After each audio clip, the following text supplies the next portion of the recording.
ملک پاکستان کی جو تحریک چلی اس میں ایک ایک دن لہو سے اور خون سے بھرا ہوا ہے. 33,000 علماء کرام کو شہید کیا گیا اور بہت زیادہ قربانی لوگوں نے دی ہیں. انہیں پھر ڈانٹا. اس ماں نے اپنے ہی بیٹے کو اپنے ہاتھوں سے اس کا گلا دبا کر اسے یوں مار دیا, گھونٹ دیا اور کہا جا بیٹا جا, میں نے تجھے ملک پاکستان کے نام کر دیا. الرحمن الرحیم. حضرات آپ جانتے ہیں پوری روئے زمین پر 2 ملک ایسے ہیں جن کی بنیاد اسلام کے نام پر رکھی گئی. نمبر 1 مدینہ المنورہ, اس کی بنیاد اسلام کے نام پر رکھی گئی. مسلمانوں کی جو ہجرت ہوئی تھی اسلام کے نام پر ہوئی. نمبر 2 ملک پاکستان کو اسلام کے نام پر حاصل کیا گیا. ہندوستان سے ہمارے مسلمان بھائیوں نے جو ہجرت کی تھی دنیا کی سب سے بڑی ہجرت تھی, وہ اسلام کے نام پر ہوئی. چونکہ ہم نے اپنے بڑوں کو نہیں سنا, ہم نے اپنی کتابوں کو نہیں پڑھا, ہم نے اپنے علماء کرام کو نہیں سنا, اس لیے ہمیں صرف اتنا پتا ہے 14 اگست کو گانے بجانے یہ ہم نے کرنا ہے, شور و غل کرنا ہے, موٹر سائیکل کے سلنسر کھول دینے ہیں اور روڈوں پر نکل جانا ہے اور ٹولیاں کے ٹولیاں بنا کر یوں قانون کی خلاف ورزی کرنی ہے اور ایکسیڈنٹ ہوں گے.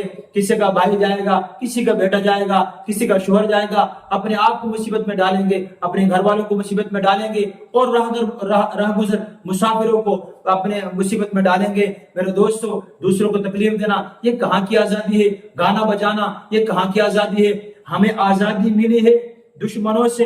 انگریز ہمارا دشمن, ہندو ہمارے دشمن ہے, لیکن ہمیں آزادی اسلام سے نہیں ملی, نماز سے نہیں ملی. یہ تو اس دن ہم ہر چیز سے آزاد ہو جاتے ہیں. میرے دوستو, ہم نے اپنی تاریخ کو نہیں پڑھا. اگر ہم پڑھتے آزادی کیسے حاصل ہوئی ہے, اگر ہم اپنے بڑوں سے سنتے آزادی کیسے ملی ہے, تو میں یقین سے کہتا ہوں کوئی نوجوان آپ کو گانے بجاتے ہوئے اور یہ توتے باجے اور یہ موٹر سائیکلوں کو بےہودہ طریقے سے چلاتا ہوا کوئی آپ کو نظر نہ آئے. آؤ ہم تمہیں بتاتے ہیں کیسے ملک پاکستان کو حاصل کیا گیا. کتنے بھائی اپنے بھائیوں سے جدا ہوئے, کتنے بھائیوں کی بہنیں ان سے جدا ہو گئی, کتنے عورتوں کے سہاگ اجڑ گئے ہیں. کوئی بھائی وہاں, کوئی یہاں, کوئی بہن وہاں, کوئی یہاں. کھیت کھلیان بھرے پڑے تھے, گھر ان کے اناج سے غلے سے بھرے پڑے تھے, مال مویشی ساری چیزوں کو چھوڑ کے جہاں پہ آئے اپنے آبا اجداد کی قبروں کو وہاں چھوڑ کر آئے. خاندان سے خاندان جدا ہوئے, بھائی سے بھائی جدا ہوئے, برادری سے برادریاں جدا ہوئی ہیں. لوگ وہاں رہ گئے, یہاں رہ گئے. میرے دوستو, آج ہمیں قدر نہیں ہے کہ ملک پاکستان کیسے حاصل ہوا. آپ جاؤ نا, کتنی نوجوان عورتوں نے خودکشیاں کی ہیں اپنی عزت کو بچانے کے لیے. اپنے سینے سے قرآن لگایا, کنویں میں چھلانگ لگا دی. بہنوں کے ساتھ مجموعی طور پر, مشترکہ طور پر, اجتماعی طور پر زیادتیاں کی گئی ان کے بھائیوں کے سامنے, ان کے والدین کے سامنے. ارے کوئی مسلمان کیسے برداشت کر سکتا ہے؟ لیکن چونکہ ملک پاکستان بننا تھا, اللہ کو منظور تھا, مسلمانوں نے ہر طرح سے قربانی دی, پھر جا کے ملک پاکستان بنا. ارے میں تمہیں کیا بتاؤں کیسے کیسے قافلے وہاں سے چلے, کیسے کیسے یہاں پر پہنچے. کوئی پہنچا ہی نہیں, کوئی آدھے پہنچے ہیں, کوئی تھوڑے سے پہنچے ہیں. ایک قافلہ ہندوستان سے چلا پاکستان کی طرف. وہ جب چلا تو رستے میں حملے ہو رہے تھے, کہیں سکھ حملے کر رہے, کہیں ہندو حملے کر رہے ہیں. تو اس قافلے پہ حملہ ہوا تو یہ لوگ چھپ گئے ایک فصل کے اندر. ان میں ایک عورت بھی تھی, عورت کے پاس ایک گود کا بچہ بھی تھا, تو بچہ رونے لگ پڑا. لوگوں نے کہا بی بی بچے کو چپ کرائیں, دشمن کو پتا چل جائے گا آواز سے, وہ آئے گا ہم سب کو ہلاک کر دے گا, سب کو شہید کر دے گا, ہم میں سے کوئی نہیں بچے گا. اس ماں نے اپنے بیٹے کو چپ کرایا. بیٹا کیسے چپ ہو جا, یہ تو کئی دنوں سے سفر میں تھے, کھانے کو کوئی چیز نہ تھی, چھاتیاں خشک ہو چکی, بچہ چپ نہ ہوا. لوگوں نے پھر ڈانٹا. اس ماں نے اپنے ہی بیٹے کو اپنے ہاتھوں سے اس کا گلا دبا کر اسے یوں مار دیا, گھونٹ دیا اور کہا جا بیٹا جا, میں نے تجھے ملک پاکستان کے نام کر دیا. اپنے بچوں کو ایک ماں نے اپنے ہاتھوں سے مار ڈالا. لوگوں کو بچانے کے لیے یہ لوگ بچ جائیں, یہ پاکستان پہنچ جائیں, ملک پاکستان بچ جائے. آج ان کی روح ہے ہم سے سوال کرتی ہیں کیا ہم نے اس لیے قربانیاں دی تھی کہ تم اس روز گانے سنو اور یوں سڑکوں پہ نکلو اور بےہودہ اور آوارگی اور یوں ساری رات گانے بجانے سنتے رہو؟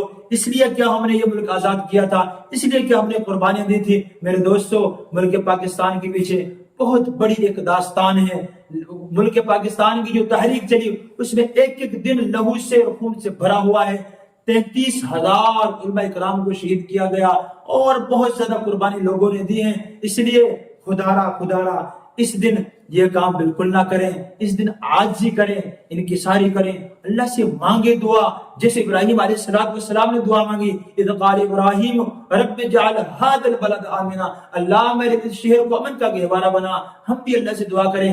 آپ صلی اللہ علیہ وسلم نے، مدینہ کا نام تو یثرب تھا، یہ تو آب و ہوا اس کی ٹھیک نہ تھی، یہ تو بیماریوں کا شہر تھا، پھر آپ صلی اللہ علیہ وسلم نے دعا کی، اس کے پھلوں کے لیے دعا کی، اس کے پیمانوں کے لیے مد اور سا کے لیے دعا کی، اس کی مٹی کے لیے دعا کی، پھر صحابہ کرام کو یہ پھر ایسا عزیز ہوا، پھر وہیں پہ رہنا شروع کر دیا۔ میرے دوستو، اپنے ملک کے لیے دعا کرنا، ان کی آب و ہوا، ان کے کھیت کھلیان، ان کے مزدور، ان کے کسان، ان کے غریبوں کے لیے دعا کرنا، یہ تو انبیاء کا شیوا ہے۔